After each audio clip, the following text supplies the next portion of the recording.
صباح الفل، عامل ايه الاخبار؟ كل سنه وانت طيب وعيد سعيد عليك يا ريس. انا عارف العيد خلص امبارح تمام، بس انا بكلمك بس عشان اقول لك ان انا عايز اخد 3 و4 وخميس. معلش انا ما لحقتش، اصل لحقتش العيد، انا نمت وصحيت لقيت العيد خلاص، احنا خامس يوم، قصدي رابع يوم، فانا ما لحقتش. احنا لسه حتى بيتي فور وحاجات تانية ما دقتهاش، انا اكلت بسكوت بس. لسه في كحك ملبن عجوه ما لحقتش. الشاي بتاعي حتى برد، انا عملت شاي بلبن برد، ما صليت العيد ما فيش بقى. نفسيا مش هقدر اواجه الناس وانا ما قضيتش العيد، فاهم؟ انا اللي عندي العيال لسه بتلعب في الشارع اهو، اهلا بالعيد، مرحب بالعيد، هي والبومب والصواريخ، الدنيا عندي الفايبس لسه شغاله، انا عيدي لسه هكمله، مش هيحصل حاجه لو كملت الاسبوع. طب انا تعبان يا ريس، انا تعبان، عندي برد مش هقدر.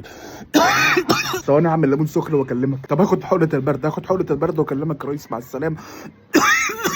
انا تعبان قوي يا ريس، مش هقدر اجي الشغل، تعبان مش قادر، هموت، البرد هيقتلني. يا ريس، هات الدواء. سلام يا ريس، سلام دلوقتي، هاخد حقنه البرد، مع السلامه.